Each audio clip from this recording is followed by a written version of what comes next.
सो application हमारा जो है यहाँ पर स्टार्ट होगा। बेसिकली मैं यहाँ पे सिगविन यूज़ कर रहा हूँ विंडोज़ पे वो लिनक्स के कमांड्स रन करने के लिए। और फिर हमने इसमें क्या किया, दो टर्मिनल्स पे एक कमांड पहले डाली थी कि Python run app dot P Y, right. Python run app dot P Y क्या करेगा, Python run app dot P Y हमारा जो भी वेब एप्लीकेशन का यू आई, राइट। तो ये जो भी आपको यू आई दिख रहा है अपना वेब एप्लीकेशन का, वो रेंडर करने के लिए कौन सी फाइल यूज़ हो रही है हमारी, run app dot P Y, ठीक है। दूसरा जो टर्मिनल था उसमें मैंने कमांड डाली थी कि export Flask node server dot P Y, और फिर Flask run hyphen hyphen port 8000, तो 8000 पे हमारा एक सर्वर जो है वो स्टार्ट होगा। तो जो भी हमारा ब्लॉकचेन कोड है, जो भी ब्लॉकचेन बनाएगा और उसमें डेटा स्टोर करेगा, वो उसका पूरा कोड हमारा कहाँ पर लिखा हुआ है, node server dot P Y file, ठीक है। अभी जब भी हम दोनों टर्मिनल्स हमारे रनअप हो जाएंगे, तो उसके बाद हम जब भी लोकल होस्ट कोलन 5000 डालेंगे तो हमारा एप्लीकेशन लोड हो जाएगा, राइट। तो यहाँ पर suppose for example get started करने के बाद हम यहाँ पर साइन अप कर सकते हैं। तो सपोज मैं टेस्ट यूज़र करके एक यूज़र नेम लिखता हूँ और पासवर्ड तो टेस्ट, ठीक है। तो सपोज यहाँ पर एक नए यूज़र ने लॉगिन कर लिया, साइन अप कर लिया। अभी लॉगिन पेज आया तो यहाँ पर हम उस यूज़र से लॉगिन कर लेंगे, ठीक है। लॉगिन करने के बाद हमें रिडायरेक्ट किया जाता है पोस्ट पेज पे। तो ये पोस्ट पेजेस पे हमारा क्या होने वाला है, ये पोस्ट पेज पे जो भी एक्चुअली यूज़र पोस्ट करेगा वो पोस्ट हमें यहाँ पर दिखेंगे, ठीक है। अभी फॉर एग्जांपल यहाँ पर डालता हूँ पोस्ट बाय टेस्ट यूज़र। कोई इमेज सिलेक्ट करेगा, उस यूज़र को कोई इमेज वगैरह लगानी होगी, अपलोड करनी होगी, तो वो अपलोड कर सकता है ऐसे, ठीक है। अभी यहाँ पर क्या किया, जो पोस्ट थी वो जो पोस्ट थी वो ट्वीट हो गई, राइट। अभी हमें पता है कि जैसे ब्लॉकचेन में जब तक कोई वो ट्रांजैक्शन माइन नहीं करता है, राइट, तो जब तक कोई भी वो ट्रांजैक्शन माइन नहीं करेगा तब तक उसे वो पोस्ट दिखेगी नहीं, राइट।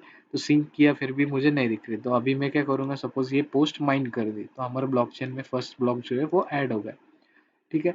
अभी सिंक किया तो मुझे यहाँ पर दिखाई देगी कि टेस्ट यूजर ने पोस्ट लिखी थी 1432 को, और उसका पोस्ट लिखा हुआ था ये, और उसने ये इमेज अपलोड कर दी थी, ठीक है। अभी हम एक यूजर से लॉगिन करते हैं। अभी मेरे पास ऑलरेडी यूजर है X Y Z, suppose X Y Z user login करेगा तो एक्स वाई जेड यूजर को टेस्ट यूजर की पोस्ट दिखेगी, ठीक है। अभी सपोज एक्स वाई जेड कुछ पोस्ट करते हैं, post by X Y Z, ठीक है। अभी उसे कुछ इमेज नहीं लगानी तो वो सिंपली ट्वीट कर देगा।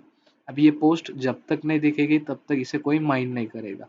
ये खुद माइन कर सकता है या कोई दूसरा यूजर आके भी इसे माइन कर सकते हैं, जो जो भी नेटवर्क में जिसको भी अपने रिसोर्सेस से शेयर करने होंगे, वो यूजर माइन पोस्ट पे क्लिक करके वो पोस्ट, जितने भी पोस्ट होने वाले वो माइन कर सकते हैं, ठीक है। अभी टेस्ट यूजर ने एक पोस्ट लिखी थी, तो अभी इसमें मैं और एक पोस्ट डालता हूँ, another post by X Y Z, ठीक है। इसने और एक पोस्ट ट्वीट कर, दिखेगी हमें? नहीं, अब तक नहीं दिखेगी क्योंकि वो किसी ने अब तक माइन नहीं किया है, राइट। तो सपोज मैं लॉग आउट करता हूँ एक्स वाई जेड यूजर से, और टेस्ट यूजर को जो है वो माइन करना है, ठीक। तो टेस्ट यूजर क्या करेगा, उसके पेज पे आएगा, ठीक है। उसका अब तक हमारा एक ही पोस्ट माइन हो चुका है इसलिए उसे कुछ दिखेगा। तो अभी सपोज टेस्ट यूजर माइन करेगा तो हमारा सेकेंड ब्लॉक भी है वो माइन हो जाएगा, और हम सिंक करेंगे तो हमें जितने भी पोस्ट यूजर्स ने पोस्ट किए हुए हैं वो हमें दिख जाएगा, ठीक है। एक्स वाई जेड ने 1433 को एक पोस्ट की थी और वापस और एक पोस्ट लिखी थी, तो ये दोनों पोस्ट उसे दिख गए। अभी हमने लॉगिन किससे किया था, टेस्ट यूजर से। सो टेस्ट यूजर ने जब माइन कर दिए तो जितने भी हमारे नेटवर्क में जितने भी यूजर्स होंगे वो यूजर्स को ये पोस्ट दिख जाएंगे यहाँ पर, ठीक है। तो हमारा एप्लीकेशन यही था कि बेसिकली यूज़र आ सकता है, यूज़र साइन अप करेगा हमारे एप्लीकेशन पे, साइन अप पे रजिस्टर करने के बाद हम लॉगिन देंगे सब, और लॉगिन करने के बाद जो भी पोस्ट लिखे होंगे, राइट, अभी एक एडमिन और एक यूजर है, तो एडमिन यूजर को भी जितने भी पोस्ट पब्लिश हुए हैं हमारे ब्लॉकचेन नेटवर्क में, उतने पोस्ट जितने भी यूजर्स ने रजिस्टर किया होगा हमारे एप्लीकेशन के लिए, उन्हें वो पोस्ट दिख जाएंगे। तो बेसिकली फ्लो कैसे होगा, ये एप्लीकेशन लोड हुआ, यूजर फर्स्ट टाइम आएगा, साइन अप करेगा, लॉगिन करेगा, ठीक है। लॉगिन करने के बाद उसे जितने भी पोस्ट है हमारे नेटवर्क ब्लॉकचेन में, जितने भी पोस्ट है वो पोस्ट उसे दिख जाएंगे, ठीक है। और उसे कुछ पोस्ट लिखनी होगी तो वो पोस्ट यहाँ पर लिख सकता है और ट्वीट कर सकता है। बट जब तक कोई यूजर उसे माइन नहीं करेगा, तब तक वो पोस्ट किसी और यूजर्स को दिखेगी नहीं, राइट। और वो माइन हो जाती है तो हम सिंक करेंगे तो हमें जितने भी पोस्ट यहाँ पर किए हुए वो पोस्ट हमें दिख जाएंगे, ठीक है। तो ये बेसिकली वर्किंग था एप्लीकेशन का। तो अभी सबसे पहले हम देखते हैं कि कोड स्ट्रक्चर कैसे होने वाला है हमारा, ठीक है। जब भी हाँ, हमें कुछ प्रोजेक्ट बनाना रहता है या कोड लिखना होता है, तो हमें सबसे पहले फोल्डर स्ट्रक्चर पता होना चाहिए कि कैसे किस किस फाइल में हम कौन सा कोड लिखा हुआ है, ठीक है। तो यहाँ पर हमारा सबसे पहले कौन सा फोल्डर है, ऐप फोल्डर है। तो ऐप फोल्डर में हमारे पास क्या क्या है, एक स्टैटिक करके फोल्डर है, एक टेम्पलेट्स करके फोल्डर है, और एक यूजर्स करके यूजर्स डॉट पी वाई एक फाइल है, और व्यूज डॉट पी वाई एक फाइल, ठीक है। ये जो आप init डॉट पी वाई देख रहे हो, ये init dot P Y file auto generated है हमारा। तो ऐप फोल्डर में क्या है हमारा, स्टैटिक एक फोल्डर, तो स्टैटिक फोल्डर में स्टैटिक फोल्डर में हम क्या क्या रखते हैं, जो भी हमने वेबसाइट में, वेब एप्लीकेशन में जो भी CSS यूज किया है, ठीक है। जो भी हमने इमेजेस, अभी यूजर्स आते हैं, राइट, जैसे टेस्ट यूजर ने एक इमेज पोस्ट किया था, तो जो भी यूजर इमेजेस पोस्ट करेगा वो हमारे कहाँ पर स्टोर होते हैं, इमेजेस फोल्डर में, ठीक है। उसके बाद ये IMG करके फोल्डर है, तो IMG फोल्डर में अभी है हमारे HTML वेब एप्लीकेशन में जितने भी इमेजेस यूज हो रहे हैं, राइट, ये आप बैकग्राउंड देख रहे होंगे तो ये बैकग्राउंड इमेज है, फिर यहाँ पे ये और एक इमेज है, ये यूजर्स की इमेज है। तो जितने भी इमेजेस हम यूज कर रहे हैं वो हमारे किस फोल्डर में स्टोर होने वाले हैं, वो हमारे IMG फोल्डर में स्टोर होंगे, ठीक है। उसके बाद हम जो जावास्क्रिप्ट यूज़ करने वाले हैं हमारे एप्लीकेशन में, वो जावास्क्रिप्ट EJS फोल्डर में होगा। और हम बूटस्ट्रैप यूज़ कर रहे हैं हमारी वेबसाइट बनाने के लिए, तो बूटस्ट्रैप रिलेटेड जो भी फाइल्स रहने वाले हमारे, वो आने वाले वेंडर में, ठीक है। तो सबसे पहले बेसिकली आपको ये स्ट्रक्चर पता होना चाहिए कि स्टैटिक फोल्डर में हमने क्या क्या रखा है। तो सपोज करके आपको एक्सटर्नल ने पूछ लिया कि ठीक है, आपने वेब एप्लीकेशन बनाया, तो वेब एप्लीकेशन का जो भी आपने CSS लिखा है वो कहाँ पर लिखा है, तो हमें पता होना चाहिए कि हमारा CSS कहाँ पर रखा हुआ है। तो ऐप फोल्डर में, स्टैटिक फोल्डर में, CSS फोल्डर में हमने हमारा वेब एप्लीकेशन का जो भी CSS है वो CSS यहाँ पर रखा हुआ है, ठीक है। फिर एक्सटर्नल ये भी पूछेगा कि ये इमेजेस जो अपलोड हो रहे हैं, राइट, जो भी यूजर्स आता है वो यूजर इमेज अपलोड होता है, तो वो इमेजेस कहाँ पर स्टोर होने वाले हैं, ठीक है। तो यूजर जो भी इमेज पोस्ट करेगा वो हमारे इमेजेस कहाँ पर स्टोर होने वाले, ये जो इमेजेस है ये इमेजेस कहाँ पर स्टोर होने वाले हैं, हमारे स्टैटिक फोल्डर में, इमेजेस फोल्डर में, उस पर्टिकुलर यूजर के नेम के अंडर जितने भी इमेजेस उसने पोस्ट किए होंगे वो हमारे स्टोर होने वाले, ठीक है। उसके बाद IMG फोल्डर में क्या करते हैं, हम जितने भी वेब एप्लीकेशन में हमारे बैकग्राउंड में जो भी हमने इमेजेस यूज किए, ये जैसे बैकग्राउंड हुआ, फिर ये इमेज हुआ, तो ये हम सब कहाँ पर स्टोर करें हमारा ये हम सब स्टोर करें IMG फोल्डर में। फिर जावास्क्रिप्ट और वेंडर में रखा हुआ है हमारा बूटस्ट्रैप, ठीक है। तो ये था हमारा स्टैटिक। उसके बाद टेम्पलेट्स फोल्डर एक है, तो ये जो भी HTML पेजेस दिख रहे हैं, तो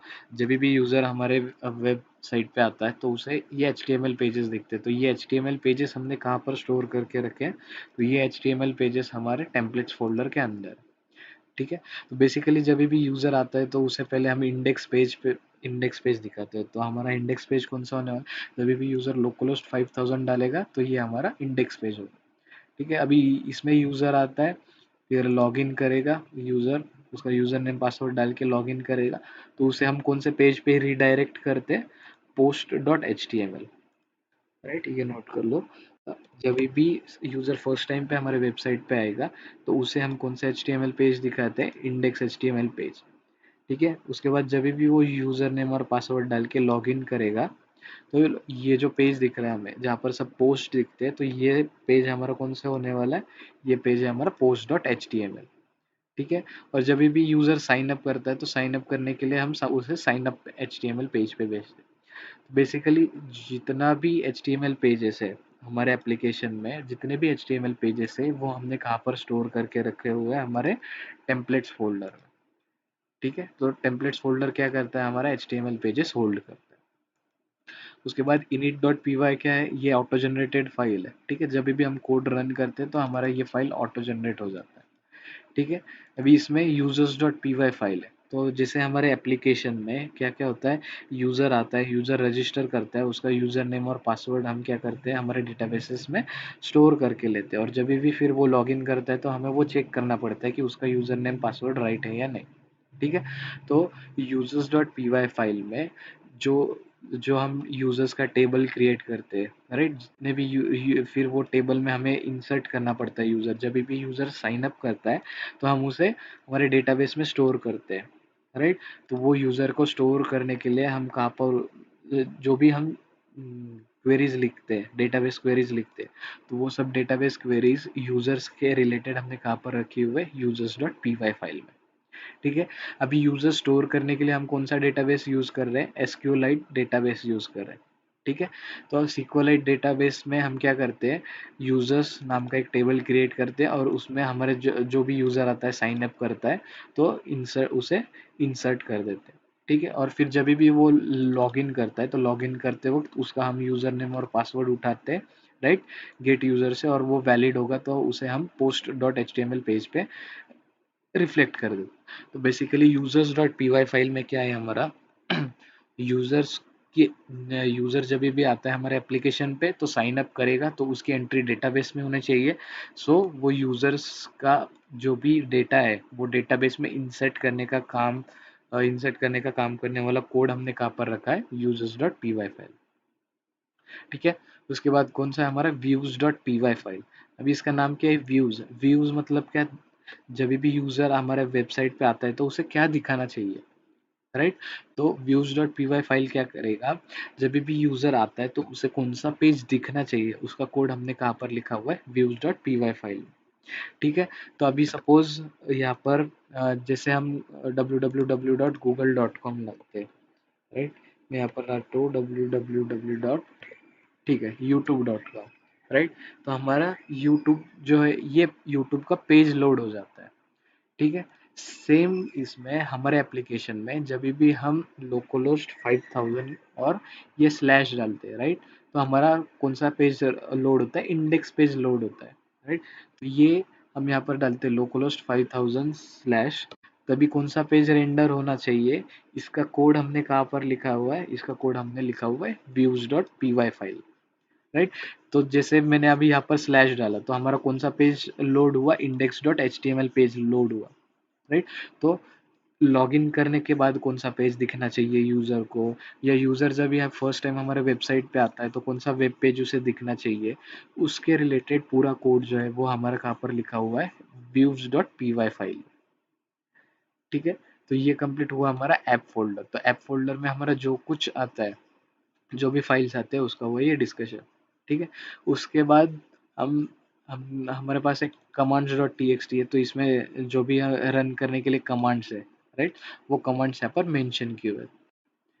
उसके बाद एक node server dot P Y करके फाइल है, तो node server dot P Y file में क्या है हमारा, जो भी हमारा मेन ब्लॉकचेन का कोड है, राइट, तो वो ब्लॉकचेन का कोड हमने कहाँ पर लिखा हुआ है, हमारा node server dot P Y file. ठीक है, तो यहाँ पर देखो, यहाँ पर हमने क्लास ब्लॉक बना लिया, उस क्लास में कुछ मेथड्स लिख लिया हमने।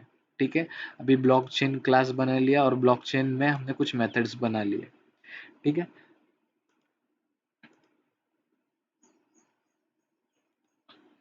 तो ब्लॉकचेन रिलेटेड जो भी हमारा कोड रहने वाला है वो ब्लॉकचेन रिलेटेड कोड हमने कहाँ पर रखा हुआ है, node server dot P Y file. ठीक है। So node server dot P Y file में हमने क्या रखा हुआ है, ब्लॉकचेन रिलेटेड कोड होने वाला है हमारा। जैसे यूजर आता है, ठीक है, वो माइन करेगा, तो माइन करने पे कौन से प्रोसेसेस होने चाहिए, ठीक है। वो जब भी सिंक करता है या जब भी ब्लॉक ऐड होता है, तो वो कैसे ब्लॉक ऐड होता है, कैसे हमारी चेन की वैलिडिटी चेक होती है। सो जो भी हमारा ब्लॉकचेन रिलेटेड कोड होने वाला है, वो सब हमने कहाँ पर रखा है, node server dot P Y file. उसके बाद एक फाइल है हमारे पास, requirements dot T X T file. ठीक है, तो requirements dot T X T file में हमने क्या रखा हुआ है, हमारे जो भी लाइब्रेरीज हम यूज कर रहे हैं पाइथन में, राइट। पाइथन में जो भी लाइब्रेरीज हम यूज करने वाले हैं, वो फाइल्स हम वो लाइब्रेरीज कहाँ पर रखे हैं हमने, requirements dot T X T. Suppose करके अभी ये प्रोजेक्ट आपको किसी दूसरे मशीन पे रन करना है, राइट। तो उस मशीन पे रन करने के लिए आपको वो लाइब्रेरीज इंस्टॉल चाहिए। तो कौन से लाइब्रेरीज हमारे प्रोजेक्ट को रन करने के लिए लगते हैं, इसलिए हमने वो जो भी लाइब्रेरीज है वो एक फाइल में रखे हैं, उसका नाम है requirements dot T X T, right. और उस requirements dot T X T file में हमने ये सब स्टोर कर लिया, जो भी हमारे लाइब्रेरीज रहने वाले हैं प्रोजेक्ट रन करने के लिए, वो हमने रख लिए requirements dot T X T में। उसके बाद run app dot P Y, तो हमने ये जो कोड देखा ऐप में, जितना भी कोड है हमारा, वो रन करने का काम कौन सी फाइल करती है, run app dot P Y. Run app dot P Y file क्या करेगी, हमारा एक्चुअल ये ऐप में हमने जो भी कोड लिखा हुआ है, वो कोड रन करेगी। तो जैसे अभी हम पाइथन, आपने देखा होगा फर्स्ट टाइम पे मैंने ये कमांड डाली थी, right, Python run app dot P Y, right. तो Python run app dot P Y जब भी हम डालते हैं, तो हमारा कौन सा लाइन एग्जीक्यूट होता है, ये लाइन ऑफ कोड एग्जीक्यूट होता है ऐप डॉट रन। और हमारा ऐप कहाँ पर रखा हुआ है, हमारा ऐप है हमारा ऐप फोल्डर में।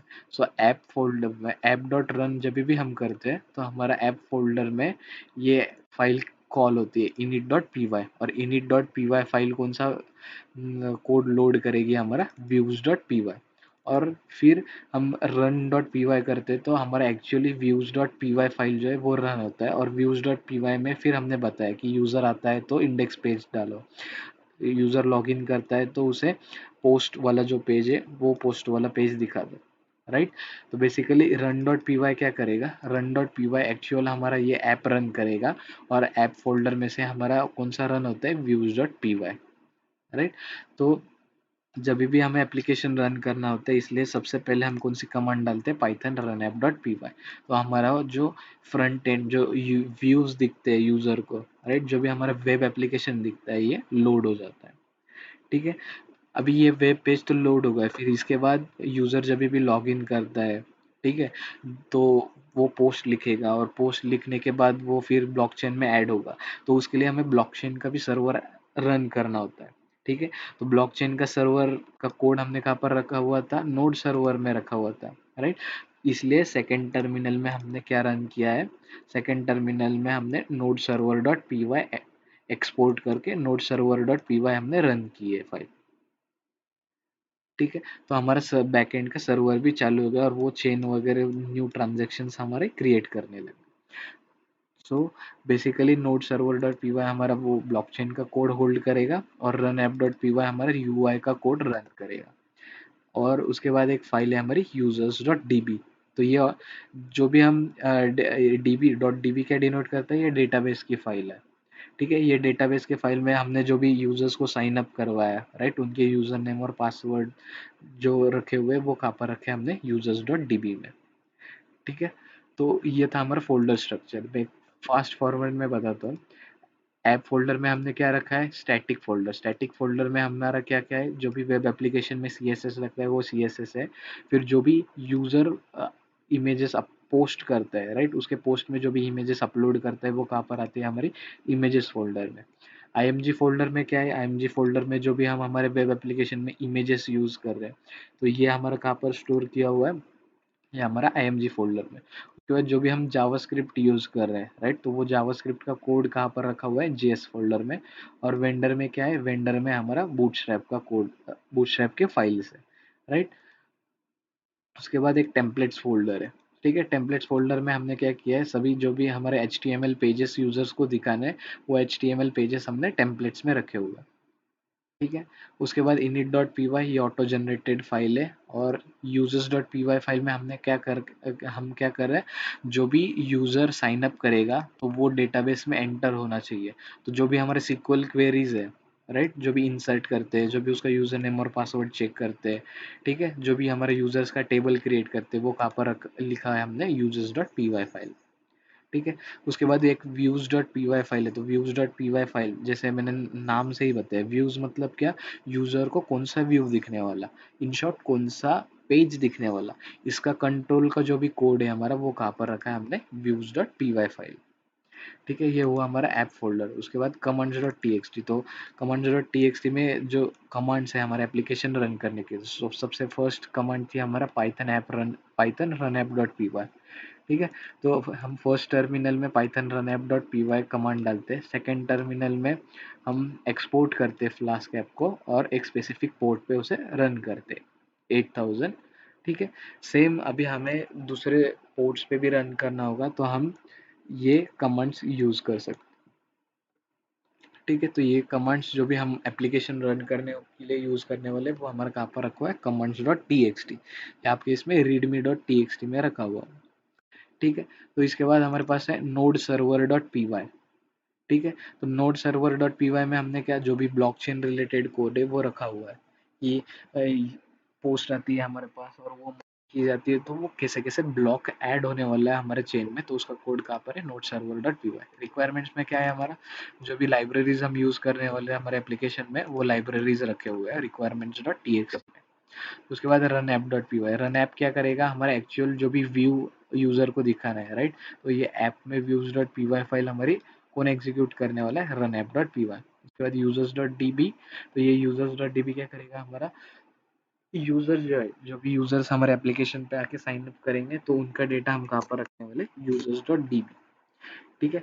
तो ये था हमारा फ़ोल्डर स्ट्रक्चर। ये बेसिकली हमें क्यों पता रहना चाहिए, तो सपोज़ आपको एक्सटर्नल पूछेगा कि ठीक है, आपने ब्लॉकचेन का कोड कहाँ रखा हुआ है, राइट? ब्लॉकचेन का कोड आपने कहाँ पर कोड किया है, तो हमें पता होना चाहिए ब्लॉकचेन का कोड हमने node server dot P Y file में किया। इसलिए हमें ये फ़ोल्डर स्ट्रक्चर जो है, वो पता रहना चाहिए। ठीक है। अभी सपोज कर एक्सटर्नल पूछ लेगा कि ठीक है, अभी ये जो व्यूज दिख रहे हैं, राइट, ये जो भी HTML पेज रेंडर कर रहा है, तो ये लॉगिन करने के बाद कौन सा पेज दिखना चाहिए, ये यूजर जब भी अपने साइट पे आएगा तो कौन सा पेज दिखना चाहिए, इसका कोड एक्सप्लेन करो। तो इसका कोड एक्सप्लेन करने के लिए सबसे पहले हमें पता होना चाहिए कि वो कोड कहाँ लिखा हुआ है। तो जैसे मैंने बताया, ऐप फोल्डर में views dot P Y file है, राइट, और ये views dot P Y file control करता है कि लॉगिन करने पे उसे कौन सा पेज दिखना चाहिए, वो बाय डिफ़ॉल्ट अपने साइट पे आएगा तो उसे कौन सा पेज दिखना चाहिए, राइट। तो इसके वजह से आपको किस फाइल में कौन सा कोड रखा हुआ है ये पता चाहिए। तो सपोज करके वो पूछ लेगा कि ठीक है, आपने कौन सा डेटाबेस यूज़ किया, सिक्वलाइट डेटाबेस यूज़ किया, राइट, तो सिक्वलाइट डेटाबेस के क्वेरीज कहाँ पर लिखे आपने, तो हमने क्वेरीज कहाँ पर लिखे हुए हैं, हमारा users dot P Y file. ठीक है। इसलिए ये जो स्ट्रक्चर है हमारा फोल्डर स्ट्रक्चर, ये याद कर लो। तो इसमें आपको और एक क्वेश्चन पूछ सकता है कि स्टैटिक फ़ोल्डर में ही आपने ये इमेजेस, सीएसएस और जावास्क्रिप्ट, बूटस्ट्रैप है वो क्यों रखा, और एचटीएमएल पेजेस आपने टेम्पलेट्स फ़ोल्डर में ही क्यों रखे, राइट। तो जैसे मैंने बोला, हम हमारा जो सर्वर है, राइट, हम पाइथन में जैसे आप देखते हो कि जावा में वगैरह हम अपाचे सर्वर यूज़ करते हैं, तो पाइथन में हम कौन सा सर्वर यूज़ करने वाले हैं, पाइथन में हम फ्लास्क सर्वर यूज़ करने वाले हैं। ठीक है। तो जैसे हमने देखा कि रिक्वायरमेंट्स में हमने फ्लास्क की लाइब्रेरी रखी हुई है, तो हम फ्लास्क सर्वर यूज़ करने वाले हैं। ठीक है। तो फ्लास्क सर्वर क्या करता है, फ्लास्क सर्वर जब भी HTML पेजेस रेंडर करके यूज़र को दिखाता है, ठीक है, तो जैसे भी, जैसे फॉर एग्जांपल मैंने लोकलहोस्ट 5000 डाला तो कौन सा पेज दिखना चाहिए, राइट, तो यहाँ पर मैंने कोड किया है कि जब भी लोकलहोस्ट 5000 स्लैश डाला जाता है तो उसे इंडेक्स पेज दिखाया। ठीक है। तो ये इंडेक्स पेज कहाँ पर रखा है, इसका पाथ दिया है मैंने अभी कोड में, नहीं, तो ये क्या करता है, फ्लास्क सर्वर बाय डिफ़ॉल्ट ये index dot H T M L page को कहाँ पर ढूंढेगा, टेम्पलेट्स फोल्डर के अंदर, राइट। अभी टेम्पलेट्स फोल्डर के अंदर उसे अगर ये index dot H T M L page नहीं दिखा, तो ये लोकल होस्ट 5000 डालने के बाद हमें कुछ भी पेज नहीं दिखेगा, क्यों, क्योंकि फ्लास्क सर्वर बाय डिफ़ॉल्ट कहाँ पर देखेगा उसका पेज कहाँ पर लोड हुआ है, कहाँ पर रखा हुआ है, उसका टेम्पलेट्स फोल्डर में ही वो देखेगा कि इंडेक्स एचटीएमएल पेज कहाँ पर रखा हुआ है। ठीक है, ये तो फ्लास्क सर्वर को HTML फाइल्स कहाँ पर चाहिए, टेम्पलेट्स फोल्डर के अंडर ही HTML फाइल्स जो है वो मेंशन होने चाहिए, इसलिए हमने इस फोल्डर का नाम टेम्पलेट्स दिया है। हम इसका दूसरा नाम नहीं रख सकते इस फोल्डर के लिए, राइट। तो अभी जैसे HTML फाइल के लिए टेम्पलेट्स फोल्डर बना है अपना, फ्लास्क के लिए सेम फ्लास्क क्या बोलता है, आपके जो भी वेबसाइट के इमेजेस रहने वाले, जो भी आपका जावास्क्रिप्ट, जो भी आपका CSS होगा, वो स्टैटिक फोल्डर के अंडर ही आने चाहिए, राइट। इसलिए हमारा फोल्डर का नाम क्या है, स्टैटिक, और स्टैटिक फोल्डर में हम CSS इमेजेस और जावास्क्रिप्ट का कोड रखते हैं। ठीक है, तो जब भी आपको एक्सटर्नल पूछेगा कि स्टैटिक ही नाम क्यों दिया या टेम्पलेट्स ही नाम क्यों दिया, राइट, तो उस टाइम पे हमें बताना है कि हम हमारा एप्लीकेशन कौन सा सर्वर यूज कर रहा है, फ्लास्क सर्वर यूज कर रहा है, राइट। और फ्लास्क सर्वर को जब भी पेज रेंडर करना होता है, जब भी कोई HTML पेज रेंडर करना होता है, तो वो टेम्पलेट्स फोल्डर में ही उस HTML पेज को ढूंढेगा, राइट। और उससे वो HTML पेज मिलने के बाद वो यूज़र को वो HTML पेज रिटर्न कर देगा टेम्पलेट्स फोल्डर से। ठीक है, ये हुआ टेम्पलेट्स। और स्टैटिक क्यों, तो फ्लास्क सर्वर बोलता है कि जो भी आपका CSS होने वाला है, जो भी आपका इमेजेस होने वाला है, जो भी आपका जावास्क्रिप्ट का कोड होने वाला है, वो आप स्टैटिक फोल्डर में ही रखो। ठीक है, इसलिए फिर हमें स्टैटिक नेम देना पड़ता है और टेम्पलेट्स नेम देना पड़ता है। और ये यूजर्स डॉट पी वाई, ये व्यूज डॉट पी वाई से हम कुछ भी नेम दे सकते हैं, node server dot P Y. तो अभी ये मैंने कैसे दिया है, users dot P Y means आपको पता है कि यूजर रिलेटेड जो भी SQL की क्वेरी होने वाली है वो हमारी कहाँ पर होने वाली, users dot P Y file में। सो यूजर रिलेटेड जितना भी कोड है वो हमारे कहाँ पर है, users dot P Y file में। Users dot P Y file में हमारे कौन सा कोड है, तो create user table. Create user table, तो सबसे पहले हमें यूजर्स का जो भी यूजर नेम और पासवर्ड है वो स्टोर करना होता है, तो हमें डेटाबेस के लिए क्वेरी लिखनी पड़ती है, राइट। तो ये डेटाबेस की क्वेरी है। तो क्रिएट यूजर टेबल में हम क्या करते हैं, क्रिएट यूजर टेबल में सबसे पहले हम चेक करते हैं टेबल अगर एग्जिस्ट नहीं है तो आप ये यूजर नाम का टेबल क्रिएट कर दो, और उसमें हमारे कौन से कॉलम्स होने वाले हैं, आईडी, राइट, जो कि ऑटो इंक्रीमेंटेड होगा, हमारा एक यूजर नेम कॉलम होगा, और एक कौन सा कॉलम होने वाला है, हमारा पासवर्ड कॉलम। ठीक है, उसके बाद फिर क्रिएट यूजर में क्या होने वाला है, अभी हमने टेबल तो क्रिएट कर लिया, अभी जब भी यूजर साइन अप करेगा तो हमारा ये क्रिएट यूजर फंक्शन कॉल होगा, उसको हम यूजर नेम और पासवर्ड पास करेंगे, और ये हमारा उस टेबल में इंसर्ट कर देगा, इंसर्ट क्वेरी। ठीक है, तो क्रिएट यूजर क्या करता है, हमारा इंसर्ट कर देता है हमारा यूजर्स टेबल में जो भी यूजर नेम और पासवर्ड यूजर ने डाला होगा साइन अप करते टाइम पे, राइट। उसके बाद गेट यूजर, तो गेट यूजर फंक्शन क्या करता है, जब भी यूजर लॉगिन करता है, राइट, हमारे एप्लीकेशन में, तो यूजर लॉगिन करता है तो उसका यूजर नेम और पासवर्ड हम चेक करते हैं, राइट, और उसका यूजर आईडी रिटर्न करते हैं। तो हम यहाँ पर देखते हैं कि उसका यूजर आईडी मिला, हाँ, तो यूजर हमारे डेटाबेस में है, मतलब ये यूजर ने ऑलरेडी साइन अप हमारे एप्लीकेशन में किया हुआ है। ठीक है, सो ये यूजर्स और डेटाबेस रिलेटेड कोड हमने यूजर्स फाइल में रखा है। और views dot P Y name क्यों दिया इसे, तो इसे आप कुछ भी नेम दे सकते हो। अभी बेसिकली मेरा अंडरस्टैंडिंग ऐसे कि व्यूज इन सेंस यूजर को जो भी व्यू दिखने वाला है, तो वो व्यू का कंट्रोलेबल कोड इस फाइल में आना चाहिए, views dot P Y file, इसलिए ये views dot P Y file इसका नाम है। उसके बाद नोड सर्वर कैसा है, तो हमारे जैसे ब्लॉकचेन जो है वो डिसेंट्रलाइज्ड एप्लीकेशन है, तो उसमें हमारे बहुत सारे सर्वर्स रनिंग रहते हैं, राइट, सेंट्रलाइज्ड सर्वर नहीं होता है, तो हमारा सिंगल पॉइंट ऑफ फेलियर नहीं होता है, राइट।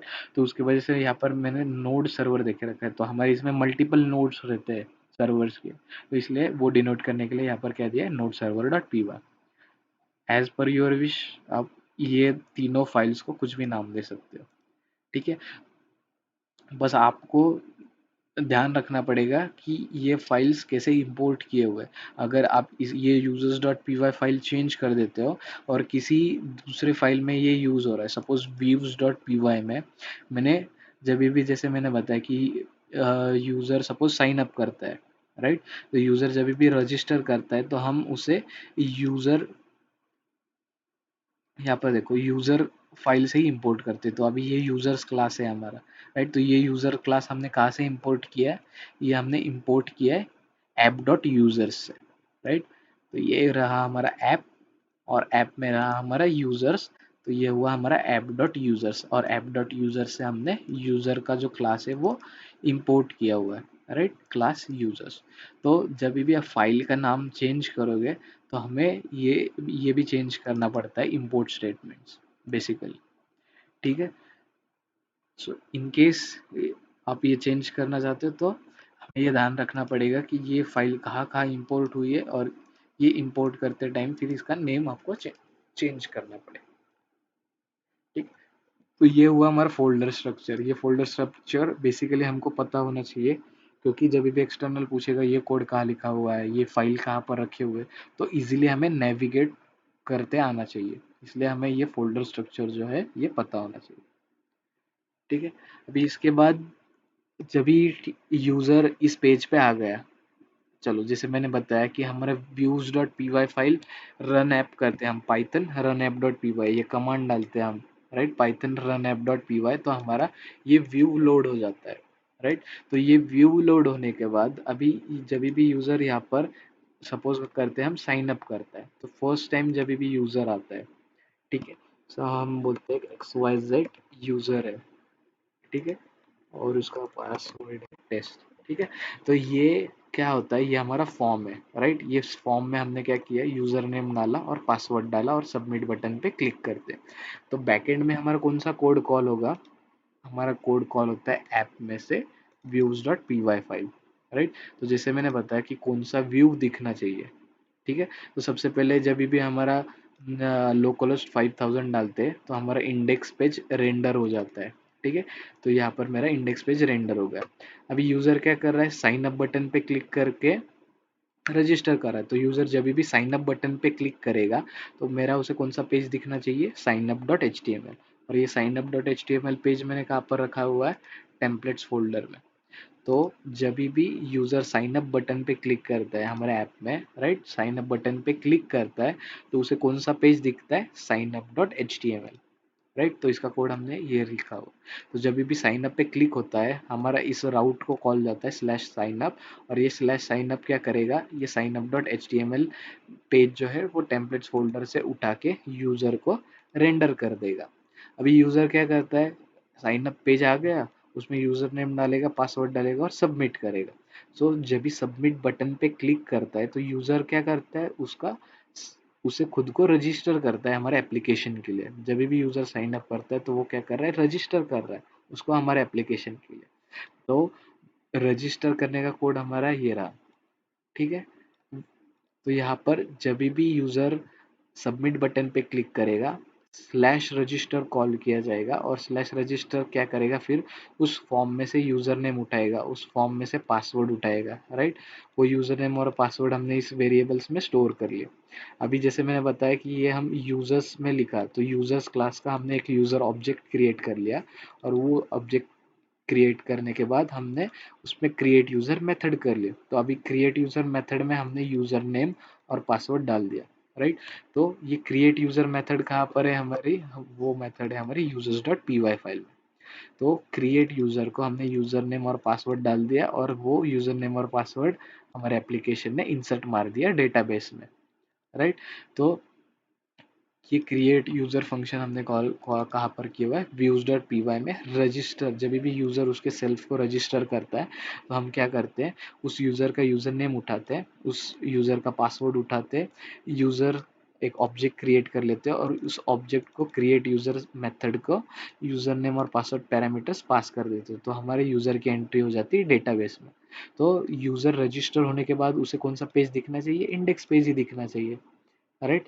तो अभी हम यहाँ पर यूजर को सबमिट बटन पे क्लिक करते हैं तो हमारा बैकएंड में कौन सा फंक्शन कॉल हुआ, बैकएंड में हमारा ये फंक्शन कॉल हुआ स्लैश रजिस्टर। हमने उसका यूजर नेम उठाया, हमने उसका पासवर्ड उठाया, और क्रिएट यूजर मेथड कॉल करके हमने वो यूजर डेटाबेस में ये यूजर्स डॉट डीबी में स्टोर कर लिया।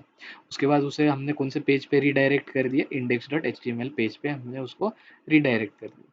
अभी index dot H T M L page पे रिडायरेक्ट करने के बाद हम उसको क्या बोलते हैं कि चल ठीक है, उस यूजर अभी जो भी यूजर हमने क्रिएट कर लिया अभी वो लॉग इन कर रहा है। तो एक्स वाई जेड यूजर था हमारा, वो अभी लॉग इन कर रहा है। राइट। तो लॉगिन करते वक्त भी हमें क्या करना पड़ता है, उसका यूजर नेम उठाना पड़ता है और उसका पासवर्ड उठाना पड़ता है, और फिर लॉगिन करते वक्त टाइम हम उसका यूजर नेम और पासवर्ड चेक करके उससे एक post dot H T M L page पे रिडायरेक्ट कर देते हैं। राइट। तो यहाँ पर आप देख रहे हो स्लैश पोस्ट, तो ये स्लैश पोस्ट पे हम उसे रिडायरेक्ट कर देते हैं लॉगिन करने के बाद। तो जैसे ही यूजर लॉगिन करता है, राइट, तो हमारा कौन सा स्लैश लॉगिन ये एंड पॉइंट को कॉल होता है, और ये एंड पॉइंट कॉल होने के बाद हमारी डेफ लॉगिन ये फंक्शन कॉल होता है। तो पाइथन में जो भी फंक्शन रहता है उसका कीवर्ड रहता है डेफ, और ये उसका फंक्शन का नेम हुआ। ठीक है। अभी डेफ लॉगिन फंक्शन में हम क्या करते, यूजर का वापस मैंने एक ऑब्जेक्ट क्रिएट करके लिया, उस फॉर्म में से यूजर ने जो भी यूजर नेम डाला है और जो भी पासवर्ड डाला है वो उठा के लिया, और मेरे गेट यूजर मेथड को मैंने वो यूजर नेम और पासवर्ड पास कर दिया। तो मेरी गेट यूजर मेथड क्या करेगी, मेरी गेट यूजर मेथड हमने कहाँ पर लिखी हुई है, ये आप देखोगे तो ये यूजर ऑब्जेक्ट ने कॉल किया है इस गेट यूजर मेथड को, और ये यूजर ऑब्जेक्ट किसका बना है, यूजर्स क्लास का। यूजर्स क्लास हमने कहाँ पर लिखी हुई है, users dot P Y file. तो users dot P Y file में हमारा गेट यूजर फंक्शन है, जिसको हम यूजर नेम और पासवर्ड पास कर देते हैं, तो वो यूजर का आईडी में रिटर्न कर देता है। ठीक है। तो जैसे ही यूजर आता है हम उसका यूजर नेम पासवर्ड उठाते हैं, और गेट यूजर फिर हमें उस यूजर का आईडी रिटर्न कर देता है। ठीक है। फिर वो आईडी आने के बाद हम चेक करते हैं वो आईडी अगर जीरो होगी, राइट, बेसिकली हमारा आईडी कहाँ से स्टार्ट होता है, वन से स्टार्ट होता है। तो जो भी यूजर आईडी होगा वो अगर जीरो होगा तो हमें पता चल जाता है कि हाँ यूजर वो अवेलेबल ही नहीं है। तो उसे हम क्या कर देते हैं, वापस इंडेक्स पेज पे रिडायरेक्ट कर देते हैं और बोलते हैं कि ठीक है, आप this user you should first sign up, right, after sign up only you can log in to our application. ठीक है। तो यहाँ पर मैंने यूजर नेम चेक कर लिया, अभी यूजर आईडी मिल गई मुझे। यहाँ पे यूजर आईडी अगर जीरो होगी तो हम उसे नॉट अ यूजर बता देते हैं और यूजर नॉट अवेलेबल बोल देते हैं, तो उसे साइन अप करना पड़ता है। अगर यूजर नेम और पासवर्ड सही होगा तो हम उसे कहाँ पर भेजते, सेशन, हम उसे भेजते slash post, right, slash post पे रिडायरेक्ट करते हैं उसका नाम लेते। ठीक है। तो अभी स्लैश पोस्ट पे जब भी हम रिडायरेक्ट करते हैं तो हमने यहाँ पर क्या लिखा है, रिडायरेक्ट टू स्लैश पोस्ट। अभी स्लैश पोस्ट का कोड हमारा कहाँ पर, इस फाइल में ही लिखा हुआ है, राइट। तो यूजर नेम और पासवर्ड यूजर का सही होगा, right, means user ID zero नहीं होगा, तो उसे कहाँ पर भेजो, रिडायरेक्ट करो स्लैश पोस्ट एंड पॉइंट पे। स्लैश पोस्ट एंड पॉइंट हमारा कहाँ पर रखा हुआ है, यहाँ पे। ठीक है। तो स्लैश पोस्ट एंड पॉइंट पे जब भी हमारा कंट्रोल आता है तो हम क्या करते हैं, सबसे पहले जितने भी हमारे पोस्ट होने वाले हैं वो पोस्ट हम क्या कर लेते हैं, फेच करके लेते हैं। तो वो पोस्ट फेच करके लिए हमने, राइट। तो ये फेच पोस्ट करके एक फंक्शन लिखा हुआ है, ये इसी के ऊपर है फेच पोस्ट फंक्शन, राइट। तो ये पोस्ट फंक्शन क्या करेगा, जैसे अभी हमने देखा कि यूजर्स का डेटा हम कहाँ पर स्टोर कर रहे हैं, यूजर्स डॉट डीबी में, राइट।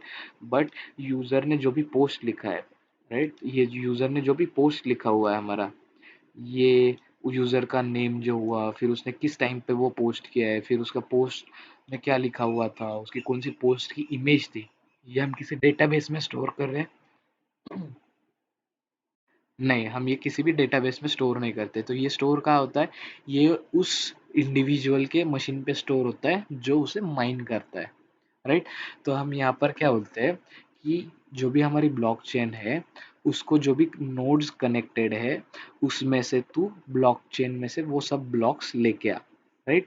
और फिर हम यहाँ पर क्या करते हैं, ईच ब्लॉक को इटरेट करते हैं फॉर लूप से, और वो ब्लॉक में से जो भी हमारा ट्रांजेक्शन है, अभी यहाँ पर हमारा ट्रांजेक्शन क्या होने वाला, यहाँ पर हमारा ट्रांजेक्शन है यूजर नेम, यूजर ने जो भी पोस्ट लिखी हुई है वो पोस्ट, और यूजर ने जो भी इमेज डाली हुई है वो इमेज, राइट। तो वो हमारा ट्रांजेक्शन होगा।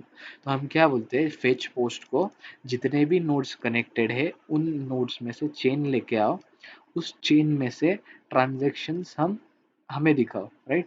जो भी ट्रांजेक्शन्स होने वाले हैं हमारे, तो वो ट्रांजेक्शन्स हम यहाँ से इटरेट करते हैं और उसको स्टोर कर लेते हैं पोस्ट वेरिएबल में, राइट। तो ये क्या करता है, स्लैश पोस्ट ये फेच पोस्ट को कॉल करेगा, फेच पोस्ट हमें हमारे लिए पोस्ट लेके आएगा, और वो पोस्ट फिर हम क्या करेंगे, जब भी हम post dot H T M L post dot H T M L page render करेंगे तो उस टाइम पे जितने भी पोस्ट हमने वो चेन ब्लॉक चेन में से निकाले हुए वो पास कर देंगे। राइट। इसलिए जब भी यूज़र लॉगिन करता है उसे हम स्लैश पोस्ट पे भेजते हैं। स्लैश पोस्ट क्या करेगा, post dot H T M L page उठाएगा टेम्पलेट्स फोल्डर में से और उसे ये पोस्ट दे देगा।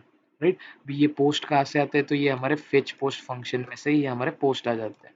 राइट। तो हमारे पोस्ट क्या क्या है यहाँ पे, हमारा पोस्ट है उसका, पोस्ट में क्या क्या स्टोर है, तो उसका यूज़र नेम, किस टाइम पे पोस्ट किया उसने, उसका एक्चुअल टेक्स्ट पोस्ट में लिखा हुआ और उसका इमेज।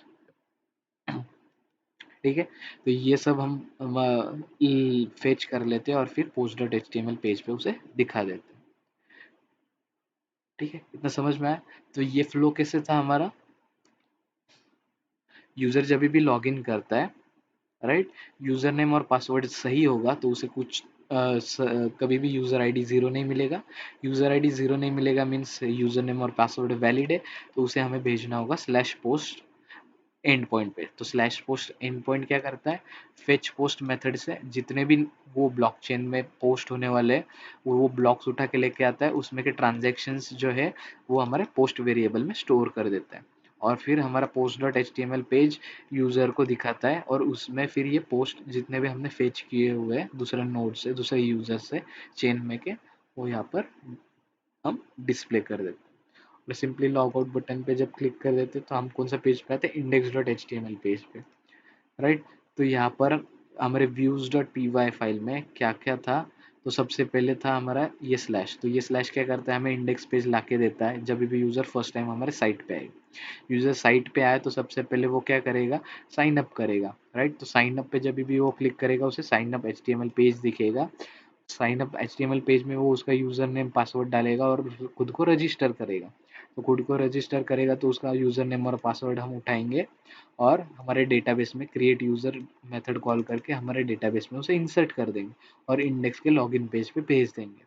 अभी उसने लॉगिन कर लिया तो लॉगिन पेज पे वो आया। राइट। तो लॉगिन पेज पे भेजने के बाद उसका हम यूज़र नेम और पासवर्ड उसने एंटर किया, वो चेक करते हैं हम हमारे डेटाबेस में गेट यूज़र मेथड से।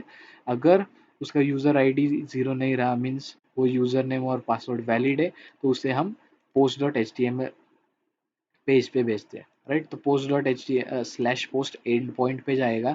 स्लैश पोस्ट एंड पॉइंट क्या करेगा, सब जितने भी पोस्ट है हमारे चेन में वो पोस्ट लेके आएगा और वो post dot H T M L page से रेंडर कर देगा और जितने भी हमारे पोस्ट थे वो वहाँ पर हमें दिखा देगा। तो ये हमारा post dot H T M L page user भी यूज़र लॉग इन करता है, राइट, तो जब भी यूज़र लॉगिन करेगा तो ये कहाँ पर रिडायरेक्ट हो रहा है, हमारा post dot H T M L page पे। और post dot H T M L page पे ये पोस्ट कहाँ से आ रहा है, हमारे फेच पोस्ट फंक्शन में से। और फेच पोस्ट फंक्शन कहाँ से वो लेके आ रहे हैं, तो हमारे जो भी ब्लॉकचेन के जितने भी हमारे नेटवर्क है, राइट, जितने भी हमारे नोड सर्वर्स है, जितने भी हमारे यूजर्स है, उनके पास जो भी डेटा स्टोर है वहाँ से वो सब पोस्ट लेके आएगा। राइट। ये फ्लो समझ में आया। तो ये फ्लो, तो आपको जब भी एक्सटर्नल पूछता है तो सबसे पहले आपको ये फ्लो बताना है कि यूज़र जब भी हमारे साइट पे आएगा तो ये कोड एग्जीक्यूट होता है। वो अगर लॉगिन करेगा तो हम उसका यूज़र नेम और पासवर्ड उठाएंगे, वो यूज़र वैलिड है क्या नहीं वो चेक करेंगे, यूज़र वैलिड होगा तो हम उसके स्लैश पोस्ट पे भेजेंगे एंड पॉइंट पे। स्लैश पोस्ट एंड पॉइंट पे क्या होगा, हमारे फेच पोस्ट होंगे, फिर वो पोस्ट लेके आएंगे हम हमारे जितने भी नोड एड्रेसेस हमारे पास कनेक्टेड है उसमें से, और फिर वो हम post dot H T M L page पे फेच किए हुए पोस्ट यहाँ पर डिस्प्ले कर दें। ठीक है। तो ये मेन एक्चुअल फ्लो बस एक्सप्लेन कर देना। उसके बाद slash log out. Slash log out क्या करेगा, लॉग आउट बटन पे जैसे यूजर क्लिक करता है तो हम उसे क्या कर देते हैं, वो उसका सेशन बंद कर देते हैं और उसे इंडेक्स पेज पे रिडायरेक्ट कर देते हैं। ठीक है। तो ये हुआ हमारा, जैसे यूज़र आता है, रजिस्टर करता है, साइन अप करता है, तो इसका जो भी कंट्रोल है हमारा वो कहाँ पर था, views dot P Y file में। राइट।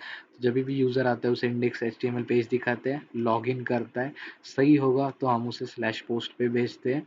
स्लैश पोस्ट हमारा क्या करता है, पोस्ट लेके आता है नेटवर्क से और post dot H T M L page पे दिखा देता है।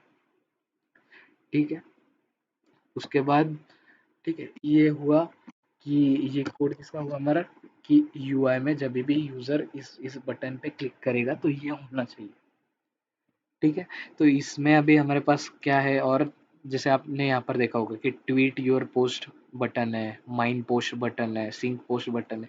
तो ये जब हम इस बटन्स पे क्लिक करते हैं तो बैकएंड में कौन सा कोड हमारा एक्टिवेट होता है, राइट। तो ट्वीट योर पोस्ट पे जब भी हम क्लिक करते हैं, राइट, तो ये क्या है हमारा, यहाँ इस टेक्स्ट बॉक्स में जितना भी हमारा पोस्ट लिखा हुआ है, राइट, सपोज हम जो भी यहाँ पर पोस्ट लिखते हैं, पोस्ट बाय टेस्ट, राइट, तो जब भी हम ट्वीट योर पोस्ट पे क्लिक करते हैं, ठीक है, तो ये क्या होगा हमारा, ये जो टेक्स्ट एरिया है, तो ये टेक्स्ट एरिया में लिखा हुआ पोस्ट हम फेच करते हैं, ठीक है, और ये हम हमारे अनकन्फर्म ट्रांजैक्शंस में डाल देते हैं। तो ब्लॉकचेन में कैसे होता है, ब्लॉकचेन में डायरेक्टली ब्लॉक ऐड नहीं होता हमारा कभी भी। तो ब्लॉकचेन में सबसे पहले क्या करते हैं, हम अनकन्फर्म ट्रांजैक्शंस में उसे डाल देते हैं, और जब भी यूज़र माइन करता है तो हमारा जो भी प्रूफ ऑफ वर्क है, जो भी कंसेंसस है, वो वर्क होता है। तो जब भी ट्वीट योर पोस्ट किया जाता है, तो हमारा ये जो भी पोस्ट किया होगा, यूजर का पोस्ट और यूजर का इमेज, वो किस में जाता है, हमारा अनकन्फर्म ट्रांजैक्शंस में, राइट। तो उसका कोड हमारा कहाँ पर है, तो views.py में, जैसे मैंने बताया कि यूजर सबमिट करता है पोस्ट, राइट। तो यूजर जब भी ट्वीट योर पोस्ट पे क्लिक करेगा, तो हमारा कौन सा एंड पॉइंट एक्टिवेट होगा, स्लैश सबमिट, राइट। आप पूछ सकते हो कि ठीक है कि ये स्लैश सबमिट कैसे एक्टिवेट होता है, यूजर इस बटन पे क्लिक करता है ट्वीट योर पोस्ट, तो ये अभी ये देखो, ये हमारा कौन सा पेज है, हमारा ये पेज जो है ये post dot H T M L page है। तो post dot H T M L page में हमारा इस बटन का कोड होने वाला है, राइट। तो ये बटन के कोड पे क्लिक होने के बाद क्या होना चाहिए, वो लिखा होगा। तो जैसे हमें पता है कि हमारा post dot H T M L page पे इस बटन पे क्लिक करने के बाद हमारा स्लैश सबमिट कॉल होता है। तो हम देखेंगे कि यहाँ पर टेम्पलेट्स फोल्डर में post dot H T M L page है।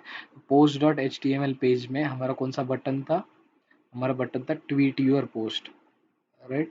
तो हम नीचे आते हैं, सपोज मैं फाइंड कर लेता हूँ ट्वीट योर पोस्ट, राइट। तो ये हुआ हमारा सबमिट बटन। तो यहाँ पर हमें बताना पड़ता है कि इस बटन पे क्लिक करने के बाद क्या होना चाहिए, राइट। तो जैसे ही हम इसका ट्वीट योर पोस्ट कॉल करते हैं, राइट, तो ट्वीट योर पोस्ट कॉल करने के बाद, ट्वीट योर पोस्ट बटन पे क्लिक करने के बाद हमारा कहाँ पर कॉल जाता है, स्लैश सबमिट। जैसे मैंने बोला कि उस फॉर्म में हमारा क्या था, ट्वीट योर पोस्ट बटन था। तो ट्वीट योर पोस्ट बटन पे जब भी हम क्लिक करते हैं, तो हमारे एक्शन कौन सी होनी चाहिए, स्लैश सबमिट, राइट। तो स्लैश सबमिट पे कॉल जाता है। तो स्लैश सबमिट हमारा कहाँ पर लिखा हुआ है, स्लैश सबमिट हमारा लिखा हुआ है views डॉट पी फाइल। तो ये क्या होता है, हमारा slash submit and point call होता है, right. Slash submit and point call होने के बाद हम क्या करते हैं, वो कंटेंट उठाते हैं, ठीक है।